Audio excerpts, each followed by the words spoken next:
Hi, I'm Hex Babe, and welcome to my Botanica. If this video is on your page, then you might be a little bit witchcraft curious, or perhaps you've just been hearing all about the evil eye and you want to understand really what it's about and what does it mean. Has an evil eye curse been placed on you?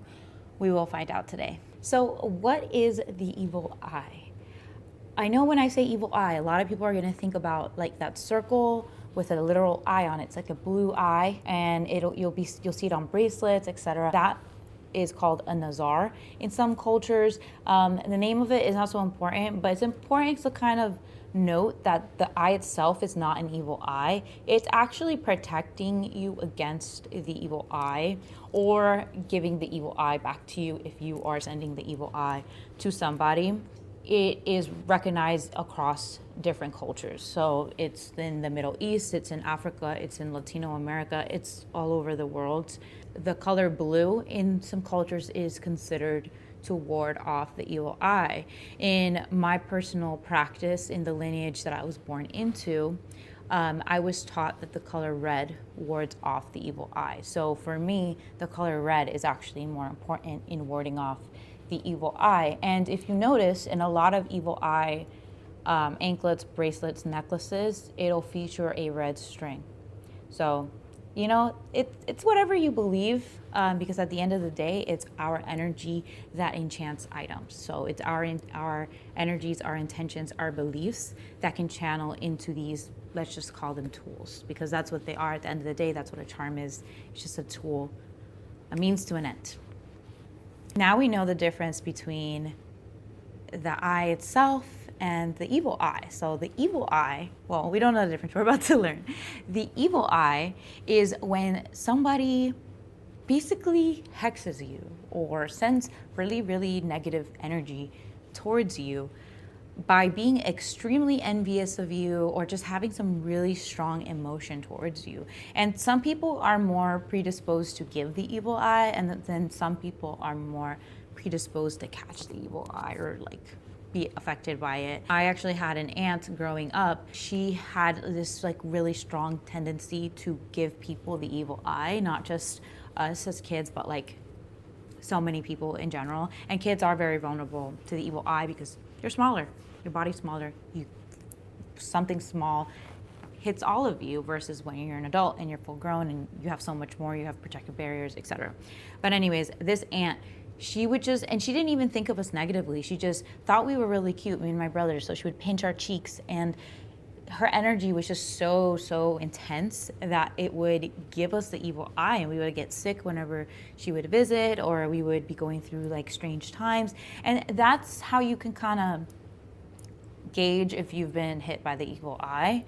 It's like you feel something is off and your luck is really off, more than usual, but it's strange. Like it's not like you're just this down on your luck type of guy all the time, and like you're always having bad luck and it's just another day in the bad luck office.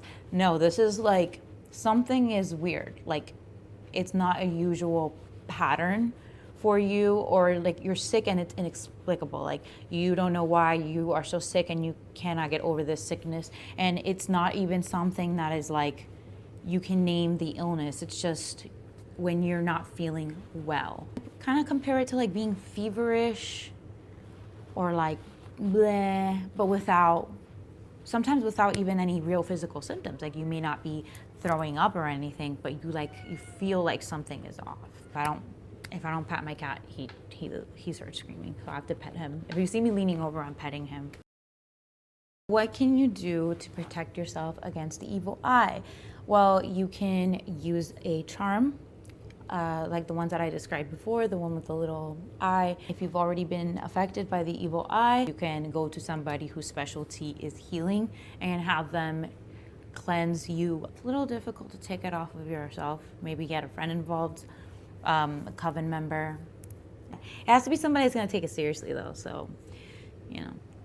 If there is anything that you take away from this video, please, please, please, please, never, ever, ever, for any reason, any second stop, okay? Never, ever reuse an evil eye amulet. What do I mean by that?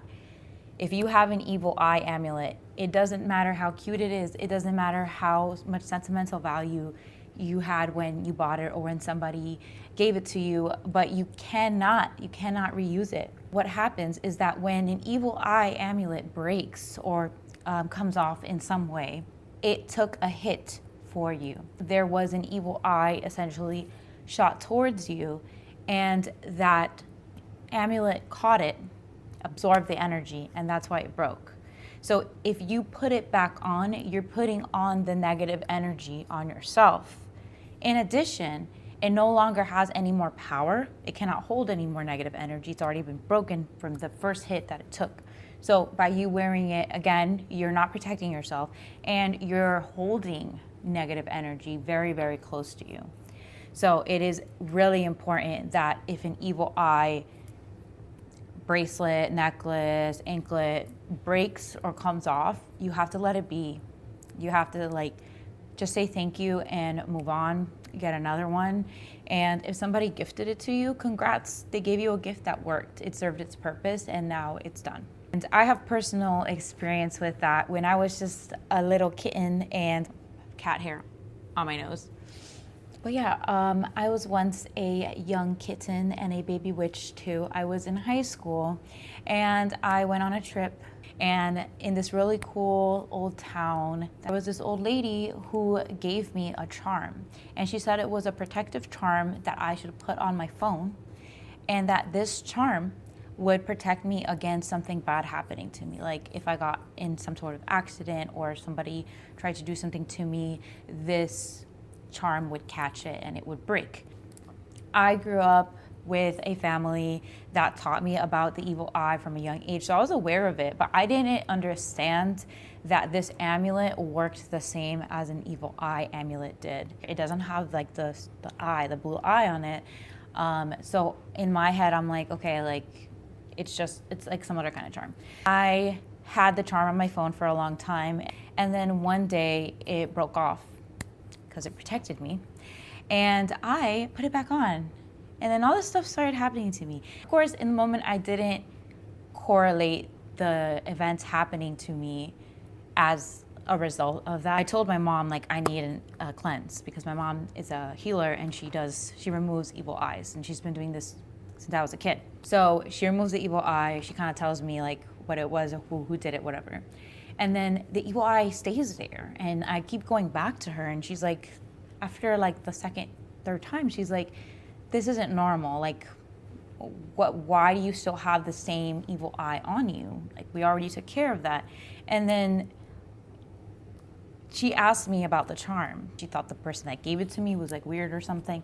And then I told her, oh yeah, it came off and I put it back on, blah, blah, blah. And she was like, hold up, you put your charm back on after it broke? She was just like, why would you do that? You're not supposed to do that when it comes to the evil eye.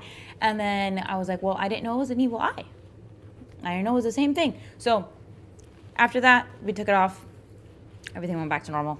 Yeah, it was that charm holding me back. It's tempting to want to keep something like that. And that's also why you shouldn't get too attached to anything related to spell casting. Number one, it weakens your abilities if you're doing something and you're obsessed with the thing that you're doing. If you're doing a love spell and then you're obsessing over the fact that you did it or thinking about it and waiting for it to happen, it's gonna take a really long time to happen if it does happen, just because you're kind of obsessing over it. It kind of ties into this, because if you feel really strongly towards something, it's gonna be hard for you to let go of it, and it may lead you down the wrong path. Don't get attached to cute charms, because they're charms, so they have their purpose, and they can break. If they break, you have to replace it. There's a lot of different spells and stuff like that that you're kind of supposed to let go and throw away, dispose of, whatever you want to call it, once you're done with it. So just something to keep in mind. If you can't control yourself, don't get the cutest thing. When it comes off, you're gonna have to get rid of it. That's my whole spiel about the evil eye and the charms. Good luck on your journey, baby witch. I'm so excited for you. If you enjoyed this video or you learned something new, you'd like to see more, subscribe, hit that like button, and thank you. I'll see you again. Bye-bye.